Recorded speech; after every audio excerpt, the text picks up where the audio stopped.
Today guys, I'll be featuring two items here sa video na ito. And one, it's DEEPCOOL na case na meron natin dito. It's a CH510 Mesh Digital. Bago siya, no? And it's really refreshing magkaroon ng mga case like that na magandang airflow.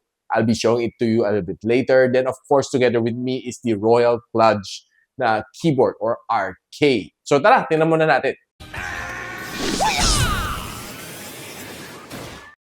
So hi guys, ako pa si Richmond ng Gadget Sidekick and welcome back to my channel. So right now, hindi na natin i-unbox no, yung CH510 ni DEEPCOOL kasi na-unbox ko na and na-mount ko na lahat ng kailangan ko i-mount dito para matest natin kanyang airflow.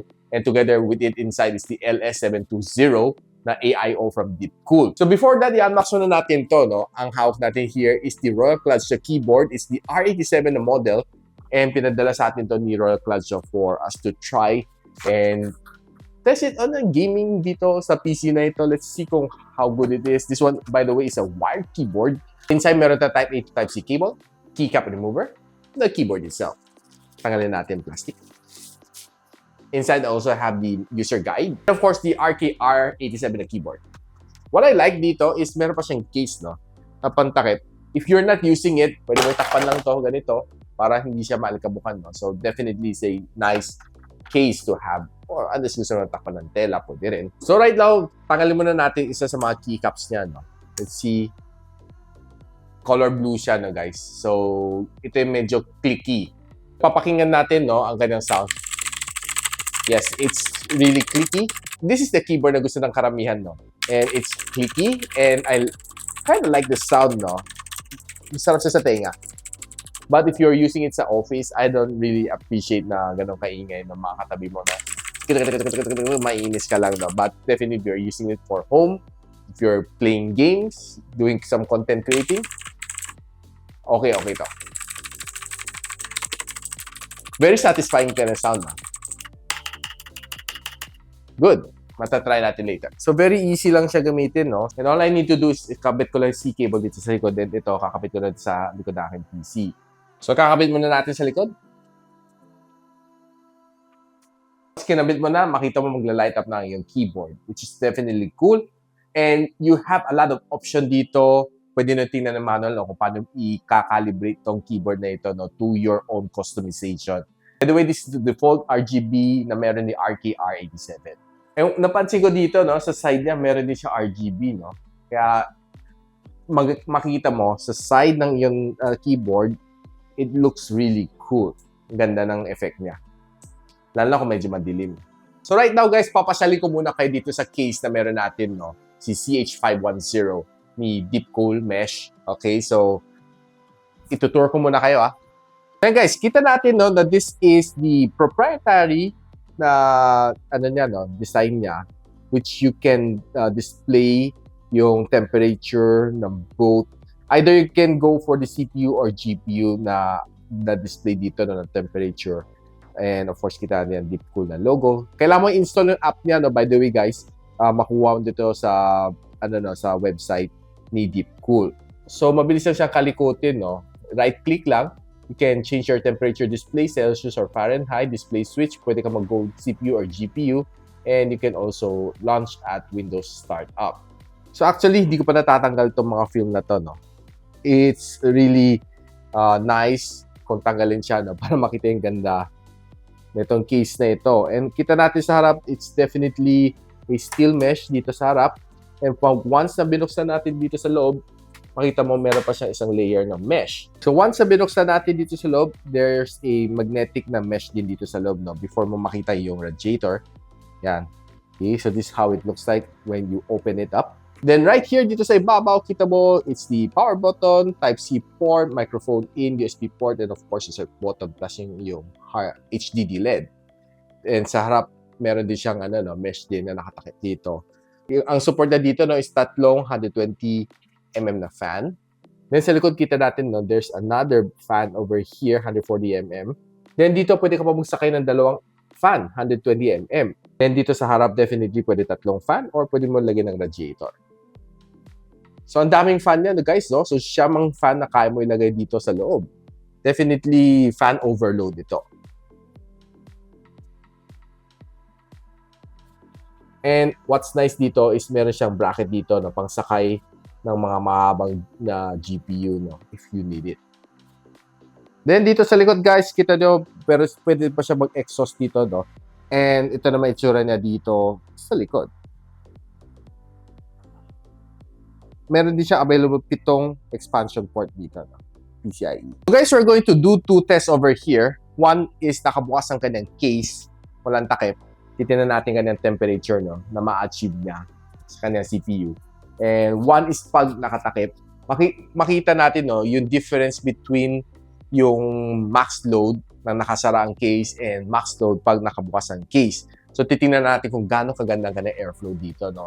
So right now, we'll put it to the stress test if full load natin siya no. So using IDA 64. So okay, so stress CPU, stress FPU, and pati stress GPU. So let's start. Okay? So side by side gamit natin ng AMD na app. At the same time, makita mo no, naka full load ng GPU, naka full load ng CPU. So yung RAM full load din niya no. So minax out din yung utilization. So kita natin no, yung kanyang graph dito is nakasagad na rin. So malalaman natin in a quick while ilan ang temperature na achieve niya no.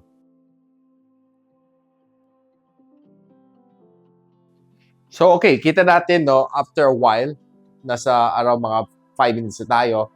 So ang kanyang maximum na na-achieve niya na temperature is running at around 80 to 81 degrees Celsius on open case. So right now, sasara natin yung case no.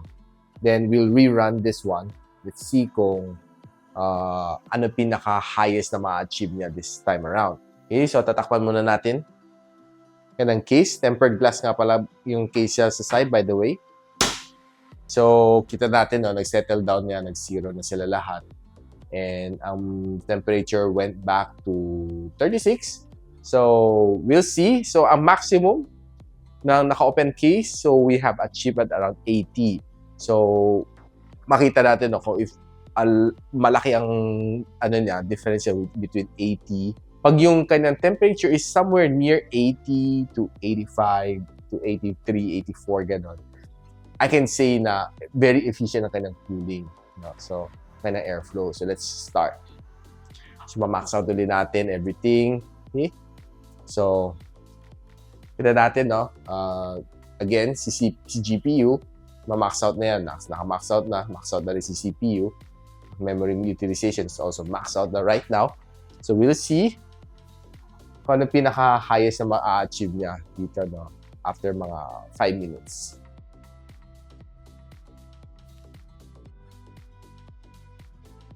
So, okay guys, roughly, it's already 5 minutes na rin. So, we can see dito na it's running around mga 82 on average. 82, 83. Ang pinaka-top niya is 84, no? Pero hindi na siya lumalagpas sa 84. Pero mostly, nagsistay siya sa 82.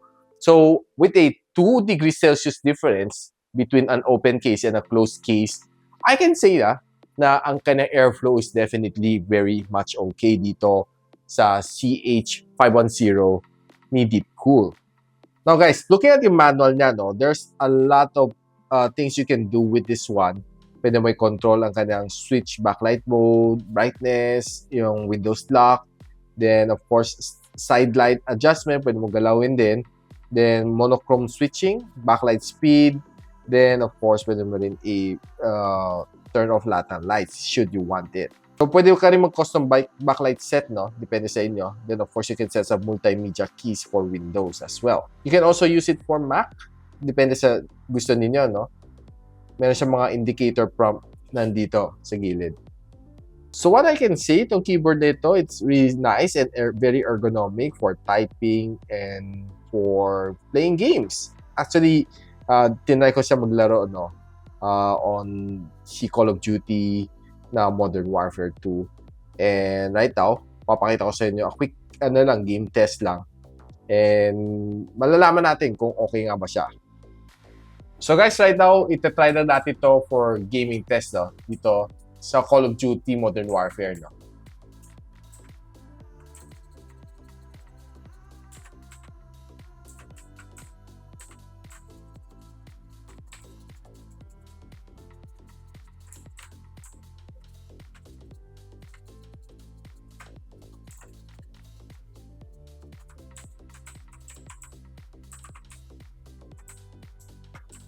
So guys, after testing itong dalawang device natin, no, one is the DEEPCOOL CH510.